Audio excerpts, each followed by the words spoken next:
Here we go. Ha ha ha. And there it is again. Another painfully obvious case of royal copycat behaviour, this time wrapped in Christmas lights and piano keys. The comparison does not even need heavy explanation because the visual and the timing do all the work. Once again, Kate and her daughter Charlotte are rolled out in a carefully staged piano moment, just in time for the festive season, as if the palace suddenly remembered that children, music, and warmth exist. The problem is not that a child is playing piano. The problem is that this exact image, this exact emotional framing, has already been done naturally, effortlessly, and far more authentically by Prince Archie. Prince Archie's piano moment was not a broadcast. It was not a spectacle. It was not dressed up as a tradition or a performance piece.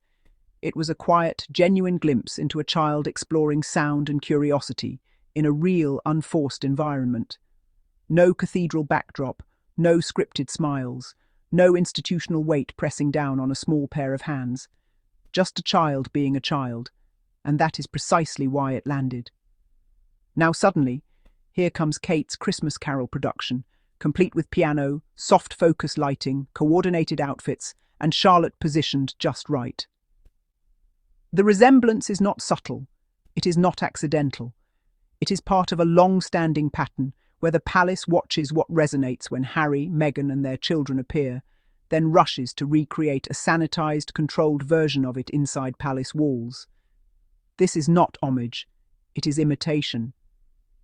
The sad thing about Kate's so-called Christmas Carol event is not just that it feels copied, it is that even with all the institutional backing, the media push, and the royal press machine behind it, it still does not command real public attention. Her fans and royalists like to pretend it does, but the evidence is everywhere, and it is brutal. Just compare engagement. Compare the volume of tweets about Meghan's Christmas playlist, something informal, personal, and low effort, to the volume of tweets about Kate's heavily promoted Christmas piano spectacle. There is no contest. Meghan's playlist sparked conversation, sharing, debate, joy, irritation, obsession, reaction. Kate's event generated polite reposts, obligatory praise, and then silence. Even more humiliating. The same deranged royalist trolls who swear undying loyalty to the Waleses spent far more time obsessing over Harry and Meghan's Christmas card than they did celebrating Kate's.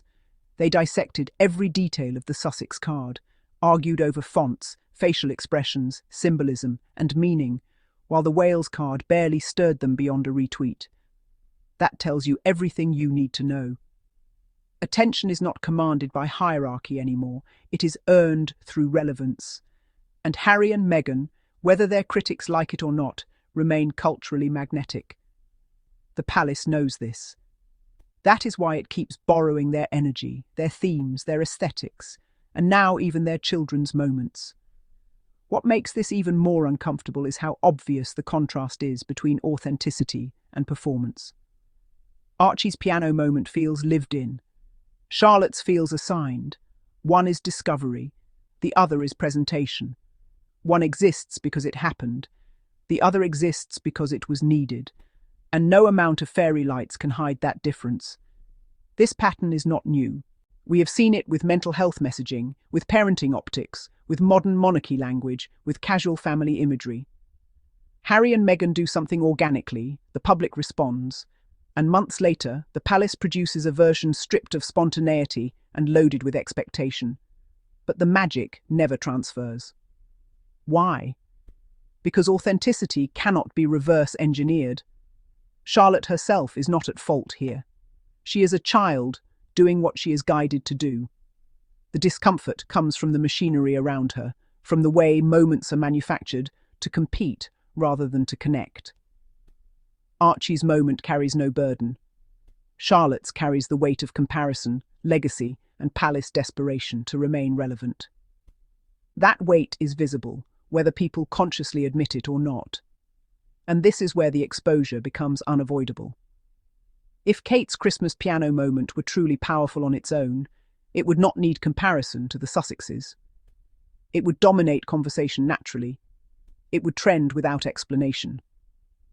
Instead, it exists largely as a reaction, noticed mainly because people recognize the echo. A copy always reveals the original. The palace can stage warmth, but it cannot stage impact. Harry and Meghan's influence flows outward without effort.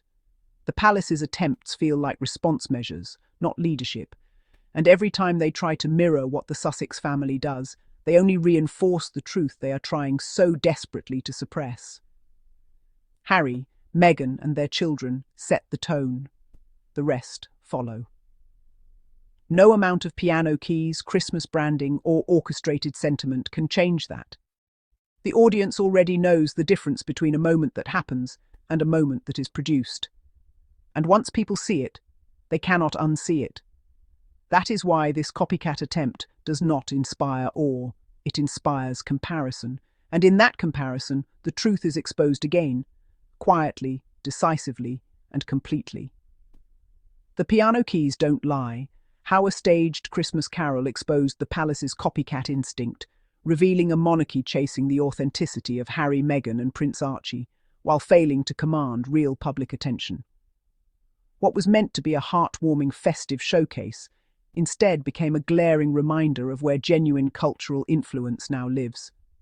A carefully curated piano moment, complete with soft lighting, seasonal decor, and a royal child positioned for maximum effect, only highlighted the uncomfortable truth the palace continues to avoid.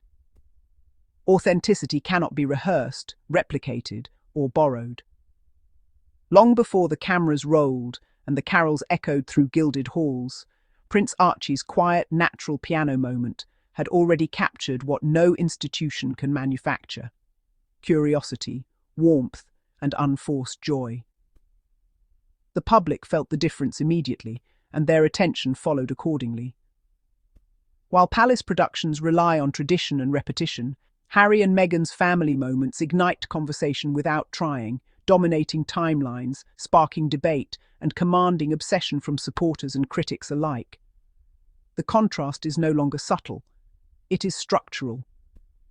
One side leads culture through lived reality, the other reacts through performance, and every attempt to imitate only sharpens the exposure, proving once again that influence flows toward truth, not titles. And that wraps our daily diaries updates. Harry and Meghan always keep the world talking. And if you enjoy this update, do not forget to like, share, subscribe, and for more royalty served with honesty, just right here on Daily Diaries Friday. Till next time, stay kind, stay curious, and keep shining. See you next time with more royal news and good vibe. Bye bye.